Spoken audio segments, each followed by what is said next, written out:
All right, guys, this lecture comes with a must-have writable PDF for you. So if you haven't already, download the PDF that comes along with this particular lecture, because this is one of our most important lectures in the course.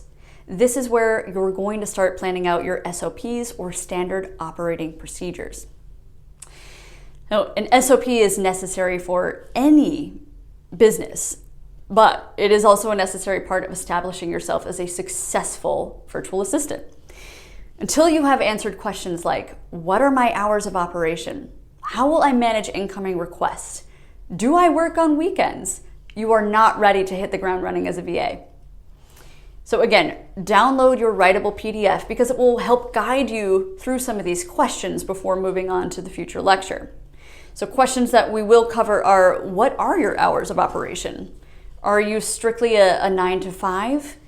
Or you need to think about real life applications. Do you have kids that you need to attend to in the morning? Would your business hours be better if you worked from 12 to 8? Are you available for your clients on the weekends? Do you offer emergency after-hour requests? And if so, will you charge extra money for those requests? What is in your scope of work? Meaning, what sort of services do you offer?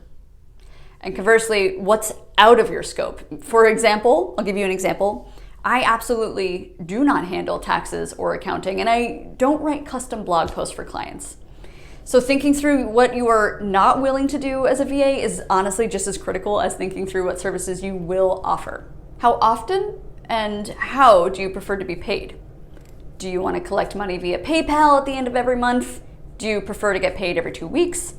Now, the choice, because you're a business owner, is entirely up to you. But before moving on to the next lecture, I need you to take just 5 minutes to brainstorm what your business operations look like.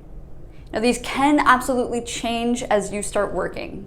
You get to adjust what works for you and what doesn't work for you. But immediately jumping into your business without any sort of semblance of a plan is a good way to fail fast.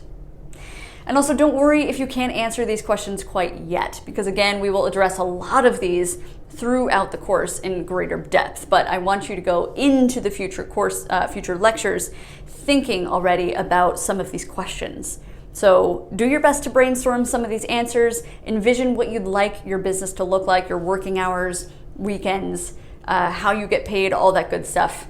And make sure you're not skipping this step before we move on, because we will be taking pieces of your brainstorm and we'll be digging into those much more in depth as we progress throughout the course.